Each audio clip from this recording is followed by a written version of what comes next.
Moi na azana parent, ana makasi ya koloba ke papa nanga okota likambo na ngai. Mais oyo azangi parent, qu'est-ce qu'il va dire? Qui va l'aider sérieusement? Qui peut faire quelque chose pour un orphelin? Nani okota likambo orphelin azana loroté pendant qu'il souffre. Peut-être qu'elle a besoin d'affection à parent nae. Peut-être qu'elle a besoin d'affection à maman nae, mais elle ne peut rien faire. Akoko salé le côté. Akoko salé le côté. Faites quelque chose s'il vous plaît. J'ai trop mal. Je dis un grand merci à ma consoeur, à son Dieu. Nous avons apprécié orientation à conféter parce que ça va te belleter. Mon préféré, ok, qu'on s'épelle la baba, ok, capé la meille, non. Asinon les canisiers, quoi, qu'on fêter n'a pas orphelin. En tout cas, Eza est Sengomakasi. C'est ma toute première fois de venir à un orphelinat comme on a bana, au bakoufé la papa, bakoufé la maman. Et donc moi j'ai aimé. Et toucher à ma casse au monde pour l'anniversaire et avant fêter, à l'obia kabona ba orphelin, c'est un grand signe que Dieu la bénisse énormément. Vos présence na biso awa, et ont ici bango moi sourire au babungisaki. Un petit mot par rapport à geste oyo. Parce que le bon côté avec Jésus, on dit, il redonne les années quand on dévore les élèves. Il te redonne le sourire. Des fois même pour décrire, ça devient compliqué, mais yébik. Alobik oba ba lena orphelin na ba veuve, a opambola bango.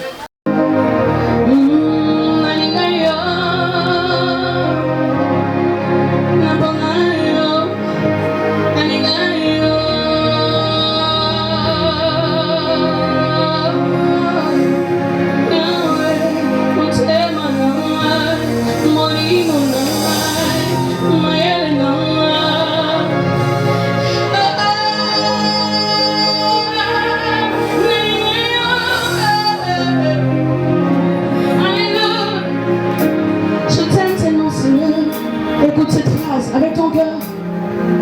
Pardonne, c'est micro. Dame qui est carrément ma maman. À l'époque, 2000 combien 2002, pendant que je me cherchais dans la vie, d'abord il y a des bandes, il y a des familles, il y a des papa et maman, donc il y a des bandes. Il y a l'église Moro. Ozanga, Oratango. Orphelin nyonso na kiso za nini. Bon, on a posé la question là pour la plupart des gens sont pas qui vont au Libanda. Ils ont pas kangaki mais là so ganga pena ndoki directement te. Mais vous avez biso ka que non ningo zana okoli. Mais kokola wana bana na ba parents na yo. Mais il y a supposé que yo okoli. Pose ina pe olaki o que na 15 ans. C'est ça. De l'eau. Naza pembete naza chocolat depuis na bota mana na ka bon. Na peine intention de comme pembete. Voilà, donc continuez. Na pembete pour la nuit. Et c'est comme ça que na aussi ma papa sœur moi église na biso. Donc j'étais en train de me chercher. D'ailleurs la nuit on va venir ça na ndako. Je vous dis que chez Guémon balanda na ndela. Balanda parce qu'on avait l'église dehors à 23h bazimbi jina bango balia. Heureusement qu'on a appelé ça nga makasa ki mambang. Na ko se réfugier dans l'église moko. Dans l'église comme permanence c'est ça moko et que frère déjà bazalaki moi sœur ya rovanda ezate nde basinga na singa sœur moko ya église azaki juste en face na bombanga nda bandi bombanga balamuka na tongo moyebi ka ozala mutabata sœur on déjà te sœur wana nde wa bombinga nana après ba sœur wana balamuka na tongo babisinga que non na bosanaki il faut peut-être na beta lisolo bolimbisanga au moins soko aussi bande hygiénique papier balongola na katete pona otika col wana babi na bosananga nikola mesa c'est que nana luka bacha ina banda. Voilà la maman qui m'a aidé.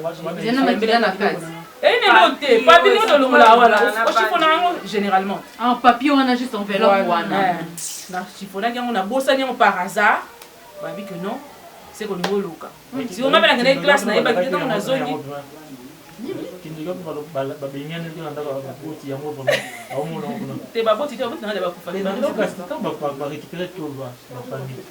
Bon, on va y directement ndoki et tout ça. Oh bakanga ndoki, les petites on a arrondé kawa. Au moins on a fait baloba na yi. On va batikala baloba na yi. Il faut qu'on soit sincère hein. Si on t'arrive na yi, c'est baloba na directement te. Mais c'est cette dame qui m'avait hébergé azui biloko na bombeli ngai pa na yé. Ayebisi nga maman, cherche-toi. Bon si maman ne se connaît pas, yo za biloko donc nga linga ba bien fait qu'elle n'est pas matée. Voilà pourquoi elle est là. Elle est là, il doit pas moninga pena, kindende pena, ti hein. C'est tout ce que je voulais dire pour aujourd'hui. Tobani wana, oui ba témoignage ekoya tina suka. là vraiment la soirée je vais vous raconter tout pour vraiment tout ça là pour ça normal. Oui, c'est normal. Mais on dit seulement accent baba merci c'est on a réussi à là. Non la kini pour moi c'est état on l'a anticipé déjà. Voilà. Chacun a quand même. Et dans la salle, moi, le temps où 4 heures, 1 heure. On a filmé déjà. On a filmé pendant 20 heures. Non, tout ce que nous allons faire tout au long de cette journée, l'Éternel accompagne ces groupes partout où il ira, Éternel. Et que nous avons faire une certitude envers toi. Si nous te demandons quelque chose, selon ta volonté, tu nous l'accordes, Seigneur. Christ de Nazareth. Amen. Amen. Merci.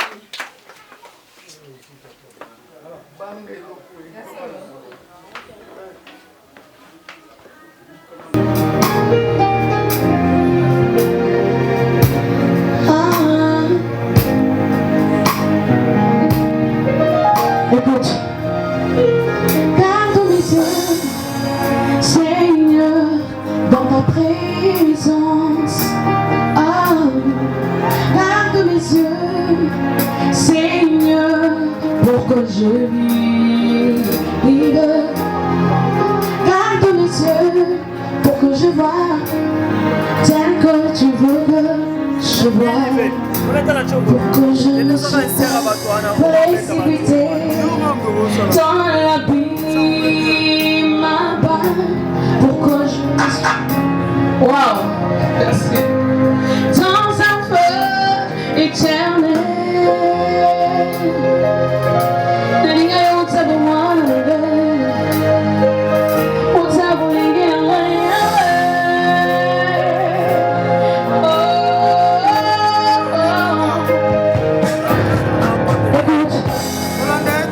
Je te dis dans sa parole, oui bien-aimé, oh bien-aimé, que les fils de Dieu vivent que les filles des hommes. Papa Yogana, Papa Yogana, hey, oh Zambelanga Yosue, Papa.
Le Dieu de grâce, nous te disons merci pour la fois de grâce pour des bisous parmi les grands que tu as sélectionnés.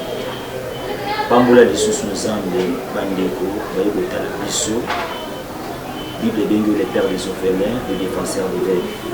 Selon Proverbe 19-17, Bible Zoloba, nous pouvons sunga babola à ce défi ensemble. Likamba Bokaba, Ezra Likamba ensemble, les don. Tabota Maranango, Tobengango, don de la libéralité. Au lit qui a Zoloba, qui est la main qui donne, c'est la main qui reçoit. Pambola Massé, Pona Mokolambo, Tamanaïsa biblique.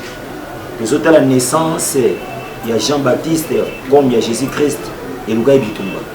Mais il y a tant de gens dans le Zambé, le coup la montazo fêté, mon Kolambo Tamanaïe, c'est que mon spiritisme est diabolique. Et ça peut un contrôle. Mais Bible Zoloba, tout est condamné par la prière. C'est lui qui est capable de prier et capable de tout.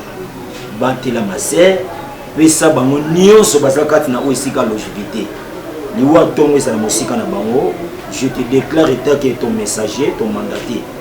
Bible Zoloba na Matthieu otokani na sena likule kamami. Isaïe lobi osa derrière moi l'obasel pour n'a pas accompli parole. Arc-en-ciel et vendisi, l'isanga ba pasteur na ba orphelin na ba vele. Tout le monde continue sur otsa makona kat na oisika pour na visiter bana oy. Nzambe oyebi posa mitema na ko le kabiso. Sala bango bolam. Au nom puissant de Jésus-Christ de Nazareth. Amen. Amen. Merci. Nous recevons ce qui m'a mis balomisa tout mal zalate. Il y a ba misala musu puisque Arc-en-ciel Dieu a élargi. Nzamba ngobele tout ça. Ya moto mbaka ko na obeta ba porte. Mais les nzamba sali ngolu mama ko ina ko na.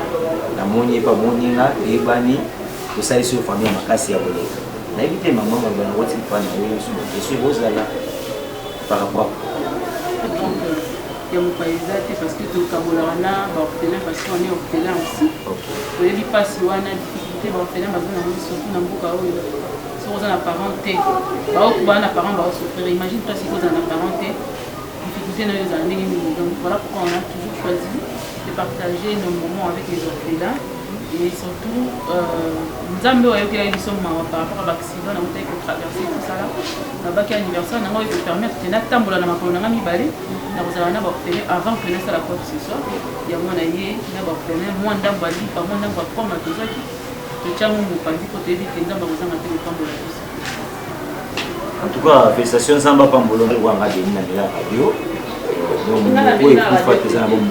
la radio n'a sens ni. Ils ont tout monsieur sous 4 n'a pas trop à peine au bâti. Mais ils ont passé lorsqu'on passe puisque pour le bâti public, c'est facilité. Et vous en avez le carreau, vous en avez tout ça. En tout cas, on a fait le son. Merci beaucoup. Aujourd'hui, on ne va pas manger malheureusement. Je suis désolée. On promet, non? Vous voyez,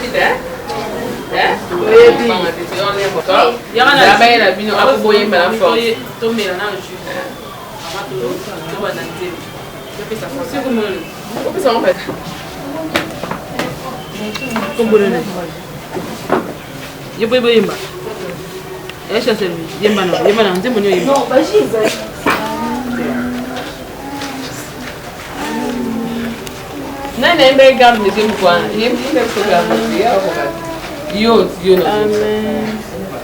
Yemba. Alléluia.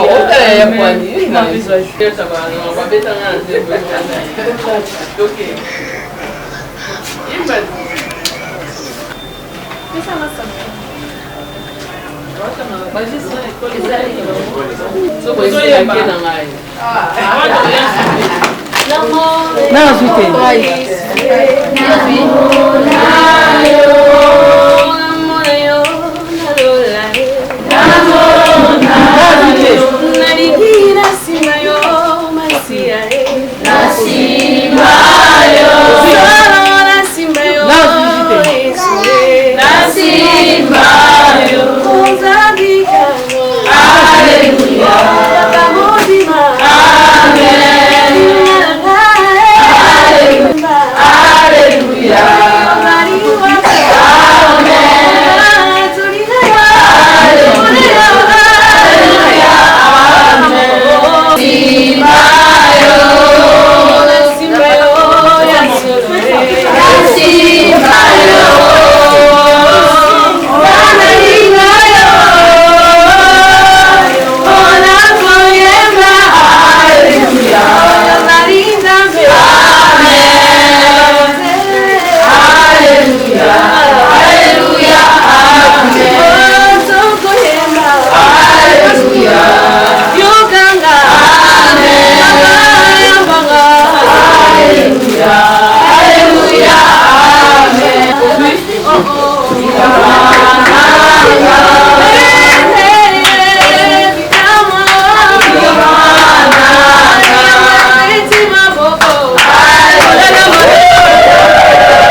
à un orphelin quelque part. On a carrément, on est orphelin depuis au moins en abisso. Sokoli malembe, mais tout ça qui n'est lié à mon que Dieu nous abandonne jamais. Nous sommes partis. Na place nous sommes allés. Peut-être aussi dans aux occasions on a un orphelinat. Mais on vivra quelque part. On n'a pas si mauvais que ça à parce que tu n'as pas l'affection de tes parents. Sache une chose, il y a un Dieu vivant quelque part qui te connaît par ton nom. Il y a un Dieu vivant quelque part où il y a un tracé parcours ya vie na yo. Mon côté on a na makasi ya okaka. Zalaka na nzela ya nzambe. C'est tout ce que nous on nous a appris. On a été à l'église, on a appris à craindre Dieu. De l'eau nous a appris ce moindre sourire. On peut partager, on a partenaire, on peut l'anniversaire, on partager. Donc j'encourage tous les orphelins. Difficulté comme ça là, mais pour pouvoir motiver, pour pouvoir parce que Dieu est avec toi. Un jour, après il va faire ça sur la maison, il va monter tout là, le monde a biso. Le rôle là-bas on est sur la bango lelo, il va monter tout là. N'est-ce pas la audience? Tu n'as pas donné ce moment là, Mickey, au total, tu n'as pas. Et de passer le total. Amen. Amen. Amen, mon pasteur. Amen. Donc on a besoin que bon maman a bon. Comme je dis souvent, si on est à Barcelone, à Lubaka, on a été vraiment à la rue. 100 personnes m'ont quitté. On a traversé les océans. Et cette petite monopole qui est petit, qui est harcèlement la voix parce que quand même la seule chose c'est Dieu. Même quand c'est tout noir, c'est Dieu. Même quand tu ne comprends rien, c'est Dieu. Et un jour il va te faire quitter la zéro pour nous demander vraiment quelque part au bout d'une facilité. Quand tout le monde aura chaque année m'envoyer changer. Yes, il est vraiment le père des orphelins, des défenseurs de peuple. Que Dieu vous bénisse, nous vous aimons. Maman, ça fait mal. Ça fait très mal. Totika bango. Elike kokoti likambo totika bango te puis toyebi que bakota tolanda biso pe kokota tolanda biloko. Nzambe pas asali que malgré qu'on était orphelin, mais Dieu a fait quelque chose à l'autre. On va pas laisser ba oyo bino pe na biso elongo totika bango te tofuteni bango. Ça fait très mal au cœur mais c'est Dieu qui l'a voulu. Ah ben voilà, fidèles internautes, comme vous le savez, on l'avait déjà annoncé que nous allons venir ici pour fêter l'anniversaire de Maman Mireille Moukeba avec les orphelins du Arc-en-Ciel. Et je suis à côté de moi ici, il y a la dame qui venait d'accompagner Mireille Moukeba et Tourozoye pour que Amekampe Kosala un mot par rapport à la visite Nabiso Awa et pas y a orphelin, il y a Arc-en-Ciel. Maman, bonjour. Bonjour mon confrère, parce que je suis également chroniqueuse. En tout cas, c'est ma toute première fois de venir à un orphelinat comme on a bana ou bakufela ba papa, bakufela ba maman. En tout cas, je dis d'abord un grand merci au Seigneur pour notre privilège, pour notre opportunité. Également, pour en tout cas, Nzambe o la pesi Mireille Moukeba orientation.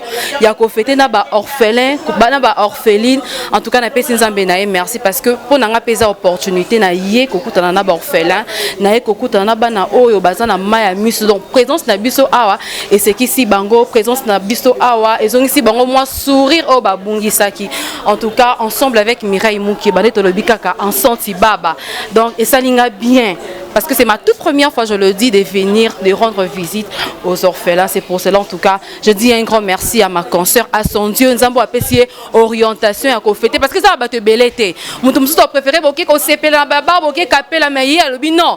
Sinon, les canisiers, qu'on fêter na ba orphelin.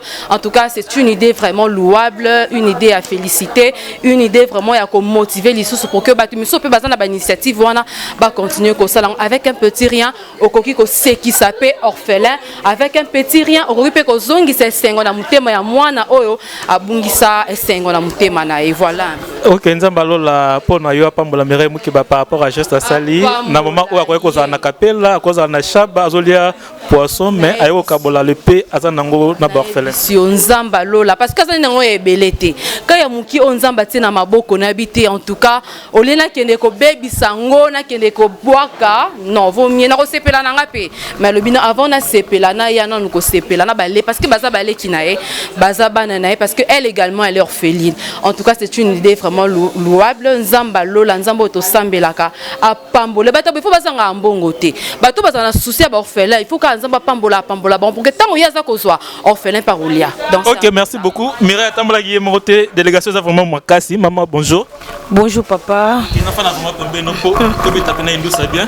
Tu as accompagner Mireille Mukeba maman MK avec fêter na ba orphelin et ça lui on ndenge ni comment na partage tout ça le na ba na biso ba perdre ba parents na bango très tôt. Bon, et ça geste moko il y a bien faut qu'on encourager, faut qu'on apprécier parce que Bible lobby moto a payé sur orphelin déficit nzambe. Bana o baza ba orphelin ba ponate baza la ba orphelin. Baza ka pena ba parents na ba po ba uta na ba parents mais nzambe ne muta préféra ki ba parents ba quitter ba tika ba benga ma auto benga le baza ba orphelin. Cause la orphelin za option muta ponaka te. Kasi ça ba circonstance o muto no sto akuta na na sa mokili oyo. Na ko ebisa bana oyo ba orphelin baza liboso na biso lelo oyo.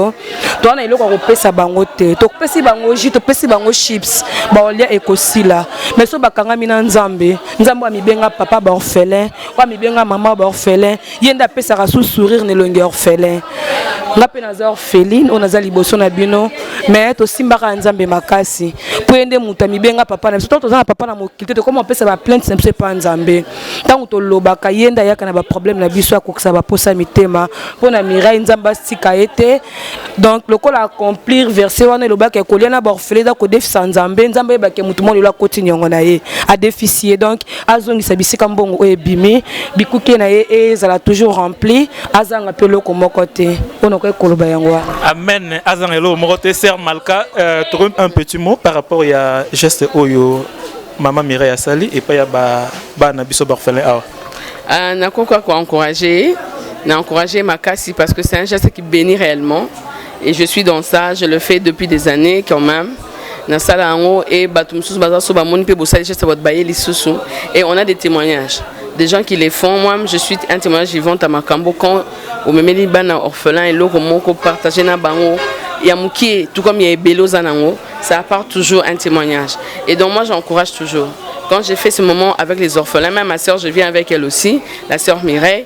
Et donc, moi, j'ai aimé. Et toucher à ma casse au monde pour l'anniversaire et avant fêter, à l'Obia Kabonaba orphelin, c'est un grand signe que Dieu la bénisse énormément. Et Nabino Soboye Penaye, Zamba Kansela Bino, passé par rien, Moutati Kanda Kunaye, Aya, Mingeza Moutao qui place intérêt Neza.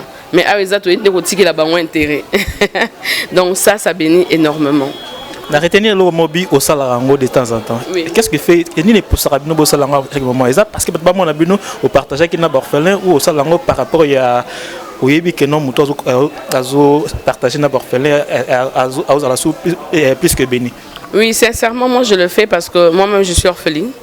On a se convertir après la mort de mes parents. Donc maman a 9 ans et demi, papa j'avais presque 12 ans. Après quelques années, 3 ans, je pense, on a rencontré Jésus, dans la famille. J'ai fait presque 15 ans dehors. On a la place fixe à Ovandate. On a traversé plus de 30 maisons. On est là, on te chasse aujourd'hui, si on te chasse là-bas. Et ça, ce sont des enseignements. J'ai su comprendre la douleur, le poids. Ni t'étais Dieu, on a zaté. Non, comme péché, non, comme prostituée. J'avais personne derrière moi, mais je n'avais que Dieu, heureusement.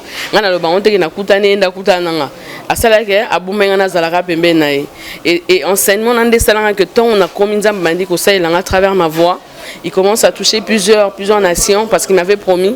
Na koma peso ki na zui na banda ko seul na ndo intéressant mututi ali boso na sana sanatorium seul nzamba pambolanga makasi na bité na zui et le romonda ki kabolana bango et bato ba moni ba photo mais pourquoi tu ne dis pas on veut aussi être béni, pourquoi tu veux être béni seul? Et c'est depuis que j'ai des gens aux États-Unis qui soutiennent en Europe. Il y a des gens qui appellent d'eux-mêmes et on a zappé auto zuitoye to ça l'on pas monanga pas du tout. Ceux qui sont nango mais dans ça ba photo lu kuta ba ça va partager sur Indeni.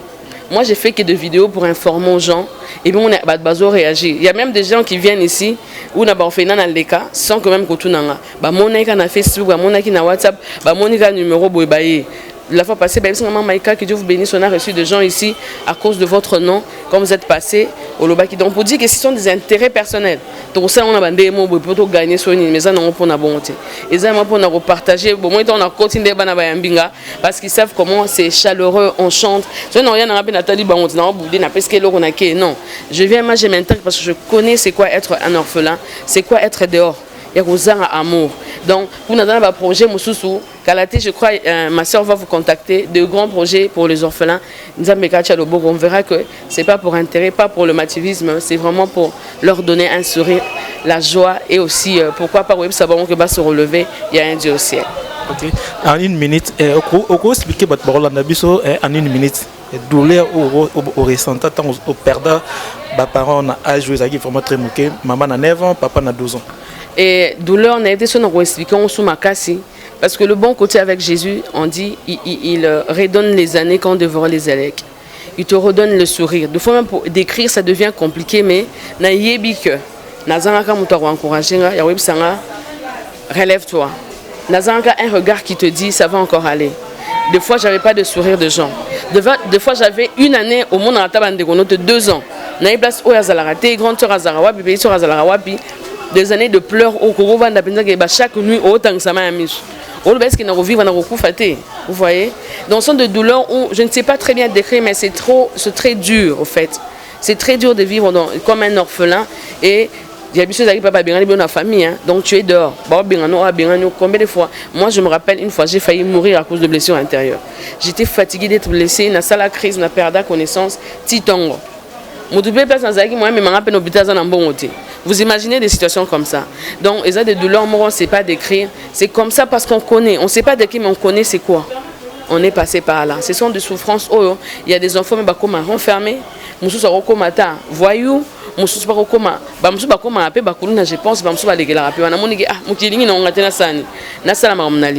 mais par la grâce de Dieu on a une force en orphelin donc la douleur c'est vraiment très très très grande ok, pour finir, un petit mot na bateau va traverser nos moments wana, ba prévoir na okoyi sabangoni. Et là il faut connaître Jésus. Si je n'avais pas Jésus pour moi, je ne sais pas ce que je serais devenu. Non, tu as fait l'université. Et là, je dis, hein, sans orgueil, quand tu parles, on sent que non. J'ai dit, j'ai jamais fait l'université, j'ai appris avec le Seigneur. J'ai appris à demander au Saint-Esprit, apprends-moi à parler, apprends-moi à faire telle chose. Même ma voix. Autant à l'école musicale, j'ai jamais fait l'école musicale. Je chante avec la présence de Dieu seulement. Donc, la première des choses, avant d'aller salaboy, il y a les bosso, il y a Ranaïs. Il y a des vinayo, après ça on couleur mususu. Ako comme ministre alors que tu es orphelin. Ako baliso na PDG. Moi aujourd'hui je suis mariée à une personne qui n'est pas un homme qui n'est pas seulement licencié, mais là il a son diplôme de comment on appelle. Après licence c'est quoi? Master. Et si Dieu permet, il deviendra docteur. Vous voyez? C'est ce que Dieu peut faire. Donc, na yesu kaka. Sokoye na yesu nous ali bosso nzamba ko affecter à venir sur lundi na ciment. Et crois-moi, tu vas pas regretter. Ok, merci beaucoup. C'était la sœur Malka. Maman Mireille Moukeba, toza na lelo awana orphelinat arc-en-ciel et au préféré qui mon anniversaire na yo au sepela na au partager na orphelin oyo. Motivation ne utaki wapi pour que tout le monde a battu anniversaire à oublier maman Kapela, oublier maman Kochaba, mais il anniversaire non en premier lieu au boulot que partager na orphelin.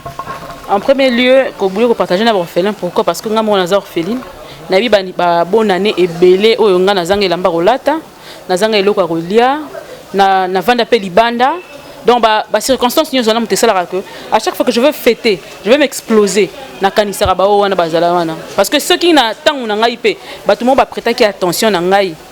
Pour pas payer 50 francs qui est ta classe et tout ça là, il y a un petit il y a aussi certaines personnes, certains orphelins quelque part au peut la même situation que ngana qui n'a force à l'époque. Je n'avais pas de force, je n'avais personne. Donc les gens parapluie.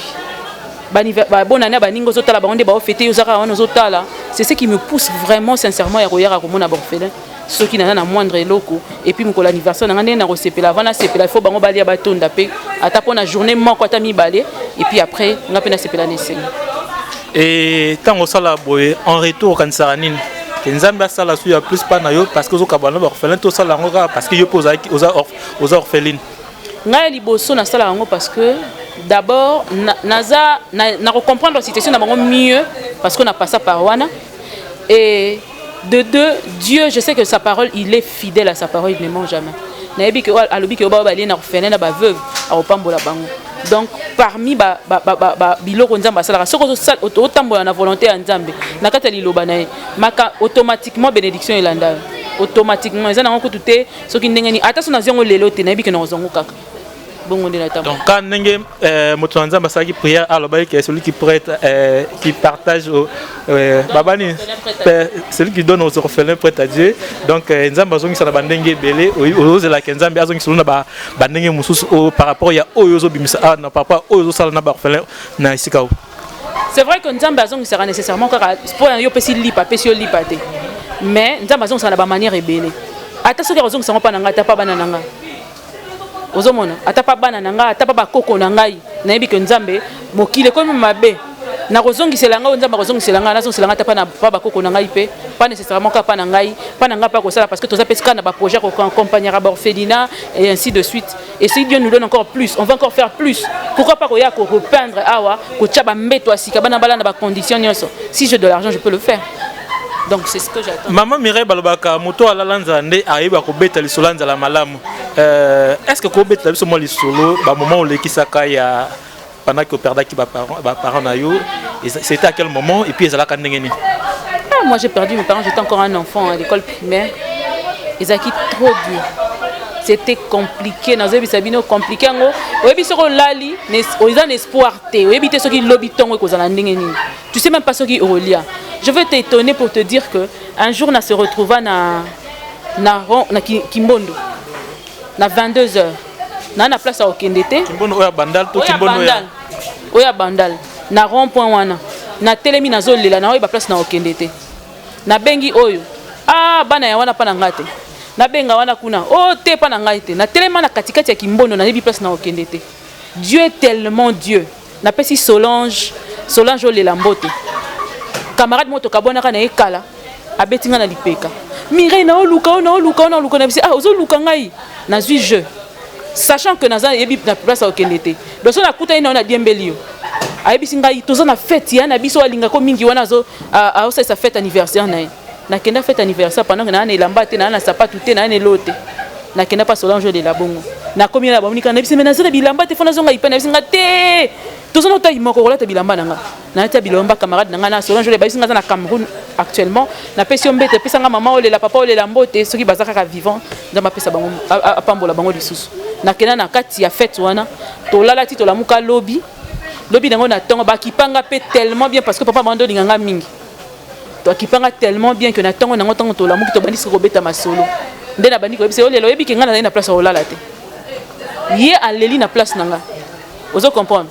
Grande sœur nanga za na ngambo ato kabonaka bapanzaka biso moi msupa mama kulutu mama maleki to panzana bongo oza na mbongo te koyeba soki ye kuna zala wapi kuna zala ndenge nini na 200 fois cha crédit to benga ta grande sœur kote kuna ndeni yo beta na 50 yo ke na 200 ndenge nini bana na 50 ozo comprendre ngana tikala na pantalon moko na matin na taxi pantalon to boki ba commander na olela pantalon pour na zane loko muso olata te bango ba kama ki passe na bina zo kite mais amenden mo monsieur azole la pantalon to boki boye ozomona yango moninga passe bangisa ngai te nzambe pa lekisanga pe na bozui moko boya moment un certain moment de la vie ndamba lekisanga na kozanga na kozwa ozo comprendre alongoli nga na passe moko boye mukolo moko na tongo ouf na koyi mutami tuka mutamaka munyoso na silisi à la fin je suis dit à Dieu Seigneur tout est vanité si jeune a pambolinga mbangu moko na soki 19 ans soki nini oyebi da ko somba lupango oyebi boy siko na minute place na telemi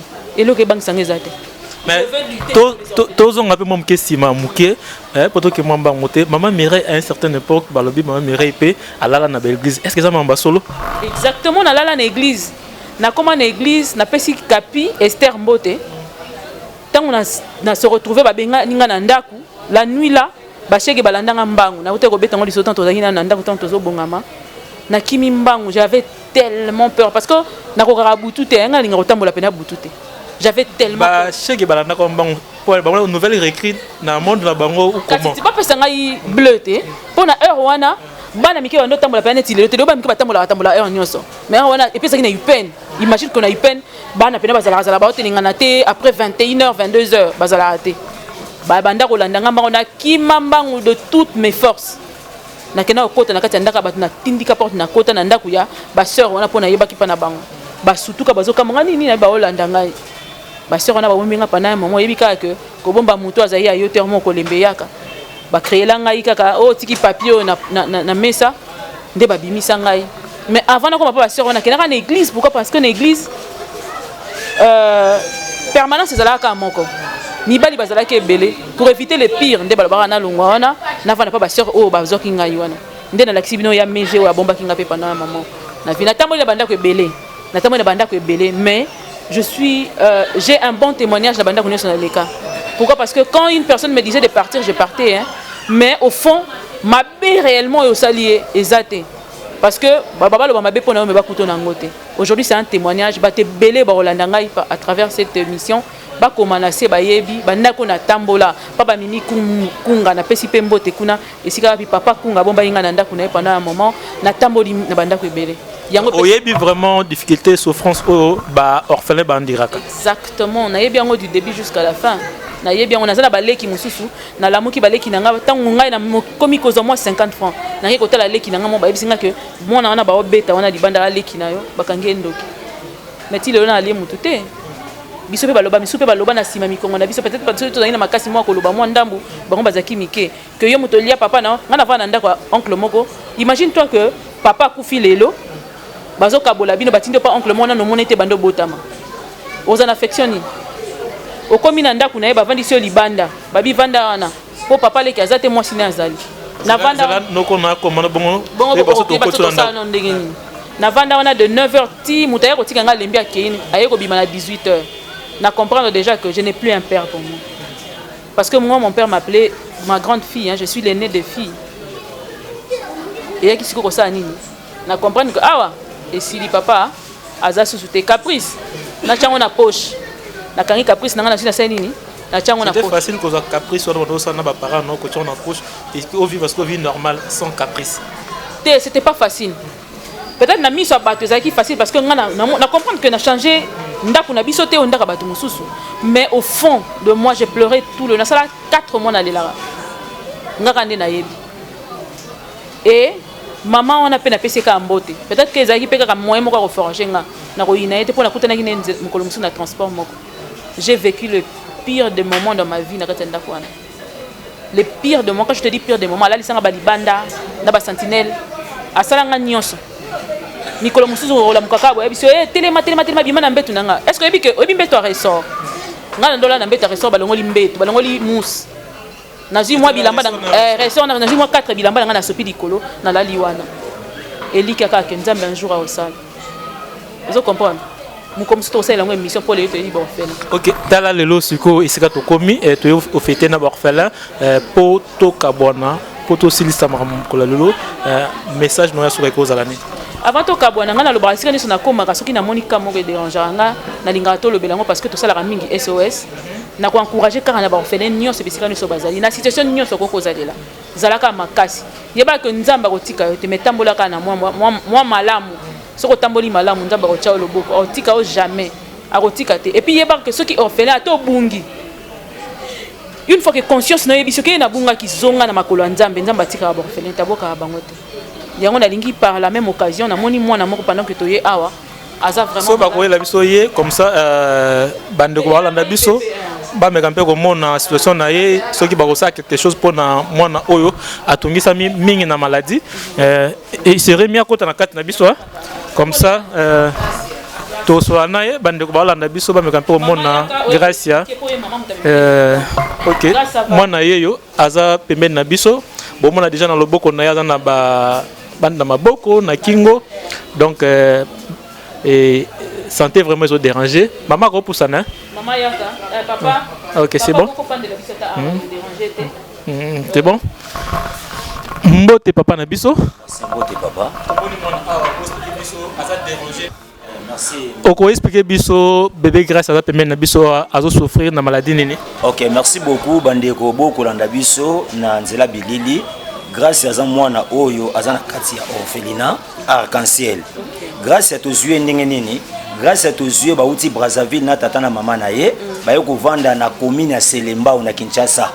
Na commune ya Selembao. Selembao ngo tozolo bila Selembao za na principauté. Selembao ba bavanda keza kota maya kalamu.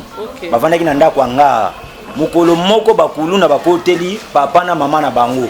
Bakoteli papa na mama na bango, ba violer mama na miso ya papa. Papa sala ki est somo. Tant bazo violer moi si na linga sala intervention bazo mbeli batie na gorge. Papa kufa sur place. Ba yoko bomasiko mama na Gracia. Tant ba yoko mama na Gracia, Gracia bandaki mpe moi kokola. Tant linga ganga bazo ba bambie na mire. Gracia yoko buka na maboko mibale. Bata quartier mawana bazaki nango puisque na Kisasa bango bazaki na famille te. Mawana bazaki nango papa moka docteur bana osana mama yemu. Ndazwi Gracia abandi ko boko la Gracia. Tant abandi ko boko la Gracia nani pas traiter ki nani ngabuka na maboko bakuna babambaki na mire wana. Papa na bayako bakile de sumbasu akufi. Tango papa akufi esengeleke famille panzana. Siko mama wana mwasa docteur amona imo yake na Gracia ezata mona ke lokwa charge. Tango na la charge ya batterie. Charge à mutu. Ayeko bengana Gracia. Tanga bengani Gracia bani ko telengana na balabala. Ayeko se retrouver na maison communale à Selembao. Na bureau affaires sociales ne biso tozalaki interpellé pona koya kozwa Gracia wana ba s'enregistrer ye. Tant to suis grâce à totie na kati ya centre ndé grâce à zoboko malelo ne pe lelo to yambi bandeko na biso obomoni ba yeko tala biso awa. Nane to expliquer bango likamba grâce. Bon, yemoka ko expliquer bina biso bokolo baté, o yemoko commenter ndenge mama na bango kufela. Aolo bango yemoka sana histoire wana. Aye bien très bien. Te que lelo aloba bongo te parce que azo ka pasi. OK. Malade ndenge nini azo yoka to kolobaka ba etana ye. OK. Et puis douleur na ye malade n'étant besoin qu'azaki da malade ou bien abani maladie. OK, merci. Tant que toi qui grâce à ce talier, atani besoin tali kaza physique na kata bili au moins le bumuneza moins un peu gonflé. Les bumuneza ya ovimba makasi. To bandi ba traitement le bumani ko kita. Si mali bumwa ko kita 2 semaines to ko mona elonge vimbi. To se baptiser malade nini. To memi na moko dispensaire bon yebika à Kinshasa. Kinshasa a soko za mbongo te mutakufa kaka ya hotela boy. Mutakufi na ye. Akufi na ye. Donc mingi ya koloba na bino ezali mais nayebi ke mingi bokosola ngona bandeko oyo bazwi grâce ya na nzela image oyo bako expliquer bino mais ngalo kola tata pe ko bokola grâce na kata centre grâce azo nyo kwama soto le bitolo ngola bandi wana za na kata kingo na botala soma pota na za na ngo lela pote za lidusu grâce na ngasa da na 9 ans ada na 9 ans pote za lidusu makasi e bote kutu ba pi ya jaune bana misa pi ya jaune ndele la uti ko zo moi pansement donc batie tonga po yo capacité so batie tonga pe na pota te banga ko sali pansement te donc ninga zawana izo senga ka ta suka na niveau ya ba dispensaire izo senga fo pita na munene mwana ya la soigner et na zondi ma ke so ibo sauver ama mwana oyo nzamba ko futa pe banyongwa bitumba na bino obosana ngona ba famille nzela ba makila nzamba ko sarate o alaki akokisaka ngo donc na ebité bino mo boso mona ba bilili grâce à zonyo kwama donc ako akuti ko liate azoko akoliate bon na ebité malobesi la kapa muto akufi le quoi to sans vie c'est que malobesa kaka donc est-ce que vous en pension ya essayer traitement approprié to batu basala nini yo tan ngozolanda biso batu landa biso de partout qu'est-ce que tu peux demander pour grâce? OK, merci beaucoup omoni li kabo ya koboko la bana eza PTT eza facilité et ce to pesi moi 4 bana na 3 oyo sana bango so basangani bakomi 7 ozaka na mo ba calcul parce que tala bano bazana ba adresse te biso le roti ba na balaba na français na bobengaka ba enfant de la rue oh balaba le botate siko na ministre nenga za awa zana muto osungete donc moi na zonyo kwama ndaku oyo ezolalisa bana o eza 4 chambres salon par mois to futa ngo $300 pour cette zone prince le pambo mabiso moko donc sur yo tali pe condition fena o sepla na yo mais ba norme penza e kokite puisque makoki ezati likama mwana to kezo nyoko la biso makasi donc to sengi bino batamite ya malamu ko kabeza likamba osambela te eza donc ce qui bible na biso le bike le boko pesa eza le boko ezwaka kuna ba lobela chrétien te ba musulman ba za ba chrétien te mais po ba sunga batu na betada ma batute la plupart so hôtel na Congo moi ba musulman ba sunga pe ba faible bazo atteindre tout na beta dans mité puis c'est surtout que na réel na Jacques chapitre 1 le verset 27 Bible solo ba que religion pire devant notre Père et ça ko banga nzambe pe mutazo visiter ba faible ta faible yé na minute oyo donc ceux qui bo pesa mwana loboko bo sunga ye na makoki nzamba pesi bino nde bo landa image na nzela mama en tout cas et vous avez toujours pour le coup mon nzambe en tout cas merci maman nanga merci beaucoup. Merci énorme grâce okoloba quelque chose okoloba on a pris que ça kaka on a ça passer okoloba te okope kotombola mutu te d'accord c'est bon pour le vitamin mingi mais sur Maïka pour prier pour la grâce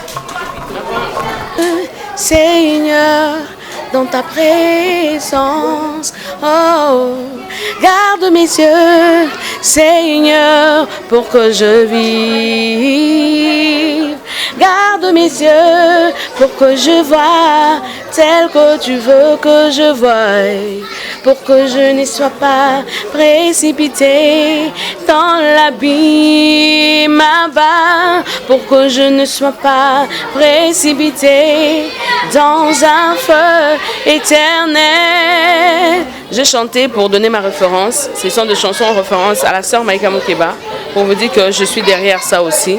S'il y a quelqu'un qui aime ce que je fais, qui sont touchés par ma musique, aider cet enfant, ça nous fait mal.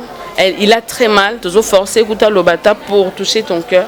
En tout cas, si Dieu est passé par nos chants pour vous faire du bien, appelez-nous et vous allez voir, on va prendre soin de cet enfant rapidement, le plus vite possible parce que vraiment il souffre. Comment le coup, il y a comme une plaie, comme une pourriture qui veut commencer. Grâce à Dieu, j'ai pris qu'il vous touche et puissiez faire quelque chose. Alors on va prier avant de clôturer ce moment d'appel. Seigneur, nous prions pour cet enfant, nous déclarons que la vie est Dieu, parce que Christ, tu as tout accompli à la croix. Par ta parole, tu dis, par tes maîtresses, nous avons été guéris, nous sommes guéris. Seigneur, je proclame la guérison. Dans le nom de Jésus, que ta race soit. Seigneur, s'il faut de l'argent, envoie-nous, Seigneur, de l'argent à l'express. Seigneur, enfin, depuis soutenir cet enfant. Je sais, tu es le Père des orphelins, le Père, Seigneur, Père éternel de Arc-en-Ciel. Tu es présent, Seigneur, nous croyons en toi. Et nous bénissons cet enfant, disons, Seigneur, non à la mort. Il ne mourra pas, il vivra. Et il va raconter les œuvres de l'Éternel. Il dira à l'âge avancé qu'un jour, des hommes de Dieu sont passés en ce lieu. Ils ont prié pour moi. Et Dieu a agi. Nous croyons la puissance de Dieu, nous croyons l'autorité divine, nous proclamons la gloire de Dieu. Et merci Père parce que tu touches le cœur enfin de réagir et rapidement Seigneur. En ton nom nous t'avons ainsi prié, Jésus-Christ. Merci tendre Père. Amen. Je veux dire un petit mot. Moi na wazana parent ana makasi ya koloba ke papa nanga okota likambo nangai. Mais oyo azangi parent, qu'est-ce qu'il va dire? Qui va l'aider sérieusement? Qui peut faire quelque chose pour un orphelin? Nani okota likambo orphelin azan eloroté pendant qu'il souffre. Peut-être qu'Azan a besoin d'affection à parent nae. Peut-être qu'Azan a besoin d'affection à maman nae, mais elle ne peut rien faire. Faites quelque chose s'il vous plaît. J'ai trop mal. Que Dieu nous aide. Merci.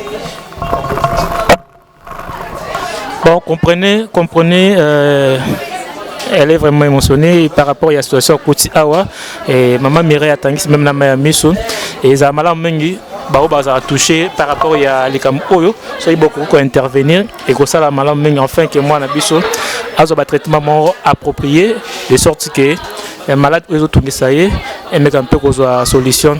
Bah non c'est pour la biso pour ça toujours signe à travers ces numéros ils ont les canapes c'est il y a bah écran maintenant enfin que beaucoup rappeler qu'on réagir en sorte que moi na biso ay ba cause solution et puis à guérison par rapport à les albongo malades et autres ça y est et pour finir on a moins peine de quoi pour ça je pense que à la peine moi le loba en fait que tu retirer visite même surtout avec Osam quoi le orphelinat Arc-en-Ciel au Baksani Ndeko.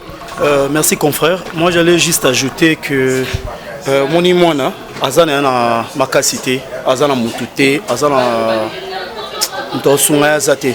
Moi je m'aimerais que même na chaîne na YouTube bato bazolanda po nanga ina Mireille toara maman moko papa moko.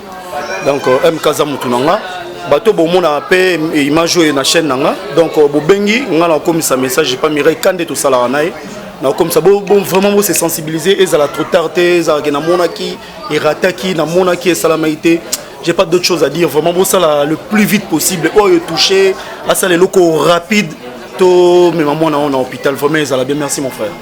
C'est par l'amour du prochain que tout ça la makambo oyo tout ça la ngopona bit moko quelconque te mais tout ça la ngopona bolingo tout ça nango nande kona biso na mwana biso na frère na biso wazali frappé par la maladie ceux qui vont réagir et vous a quelque chose de bon et je pense tokutani prochainement visite na biso ya mukulalo awa na orphelinat Arc-en-Ciel et s'il est vraiment pour na mukulalo bye bye.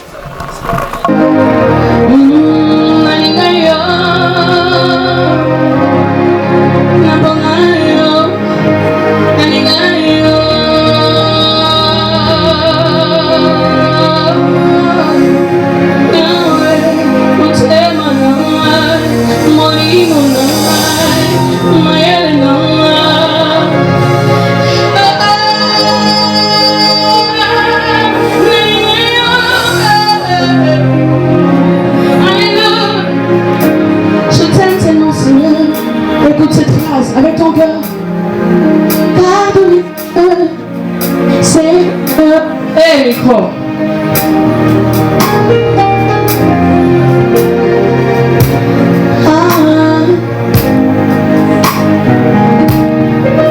Écoute. Pardonne mes yeux, Seigneur, dans ta présence. Garde mes yeux, Seigneur, pour que je vive.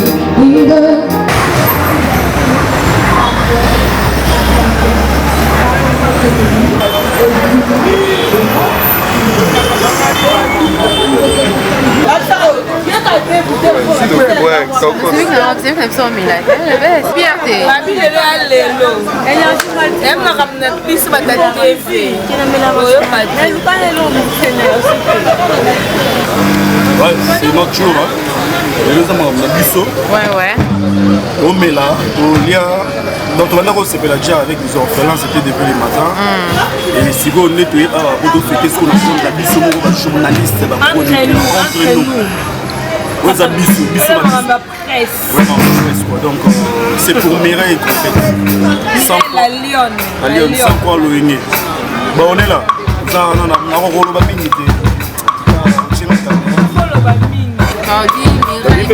la lionne. Bon, tu quand on s'est ici, après le tournage, après on fait avec les enfants de l'hôpital. Dans la maman, quand on est sur la presse, dans la média de l'hôpital, on va contacter quelque part à l'occasion de son anniversaire, la reine du jour. Donc, le but presse, donc, table est complète. Donc, on est ensemble, il n'y a pas de souci. Taillou. Mais j'ai pas fou l'option. On fait à YouTube. Deuxième maman. Avant la minga on va tourner là ta presse. Ça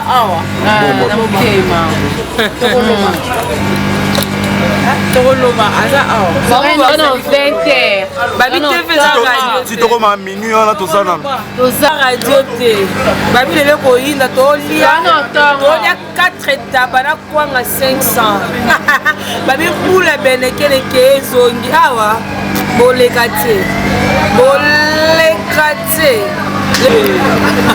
Papa la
présence.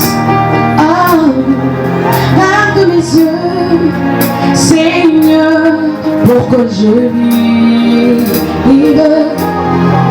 Garde mes yeux pour que je vois tel que tu veux que je vois.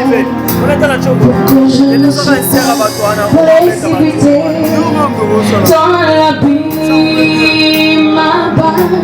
Pour que je ne sois dans un feu éternel.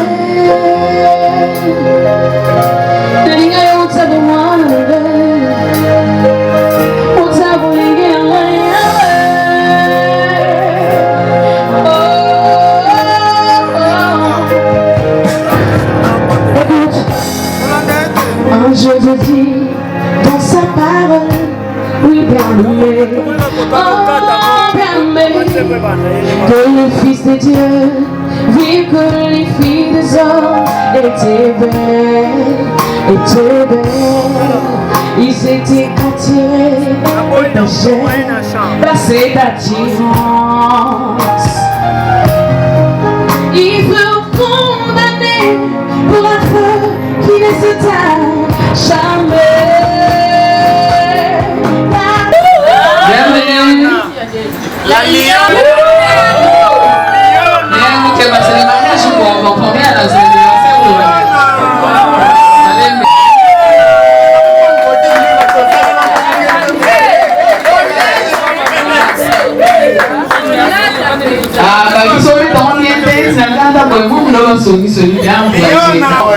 non, en tout cas, on est là. On est là, on est au train de très bien. On est là, moi je suis rassurée. La Lionne.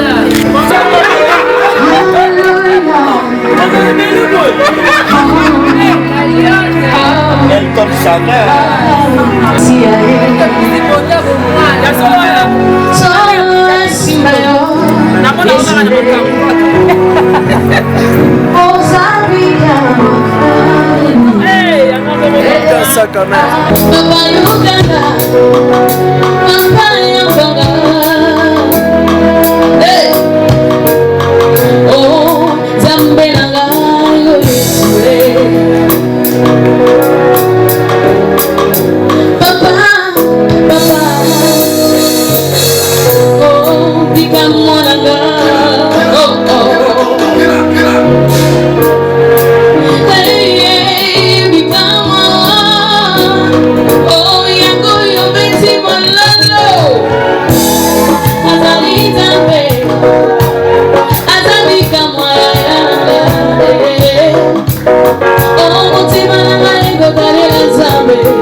Hallelujah,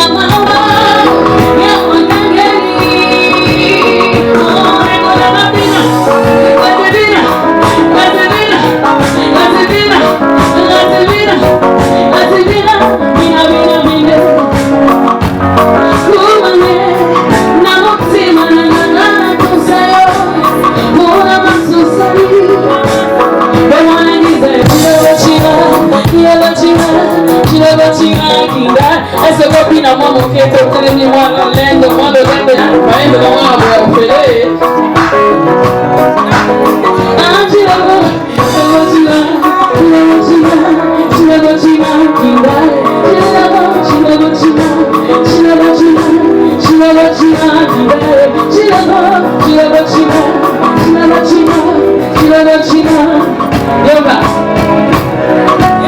Ah, Dr. B, Dr. B.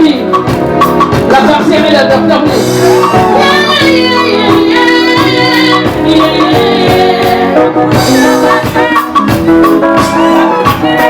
Ah, ça c'est la famille des chanteurs, des chanteurs.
Merci, c'était beau de voir.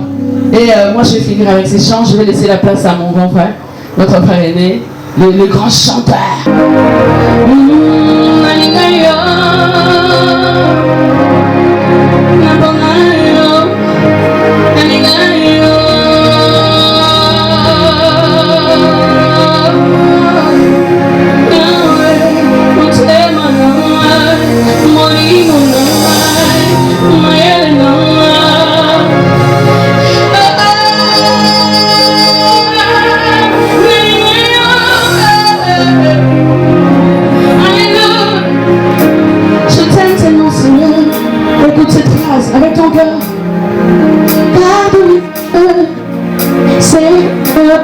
le micro.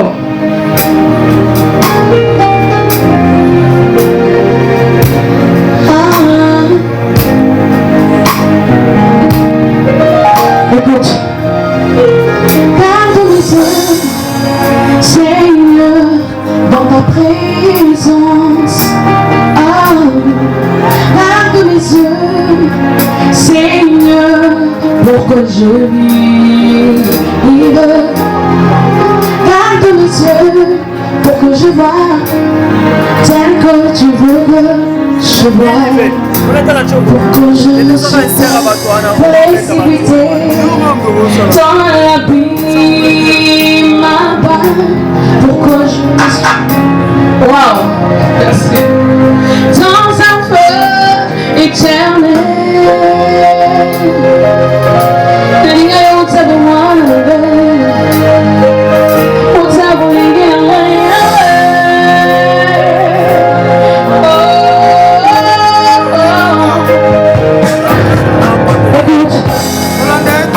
Je te dis dans sa parole, oui bien-aimé, bien-aimé, que le Fils de Dieu vit que les filles des hommes étaient belles, ils étaient attirés et péchés, placés d'attirance. Ils furent condamnés pour un feu qui les éteint jamais. Garde mes yeux, Seigneur, dans ta présence. Garde mes yeux, Seigneur, pour que je vive. Yahweh, garde mes yeux, pour que je vois tel que tu veux que je vois. Pour que je ne sois pas précipité dans l'abîme, pour que je ne sois pas précipité dans un feu éternel.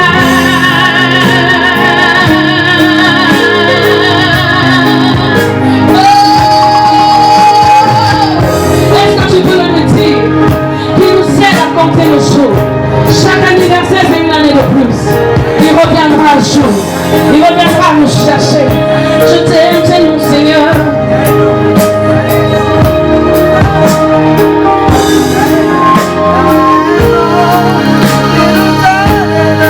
Je ne saurais pas aller jusqu'à la fin de la chanson. Je vais simplement dire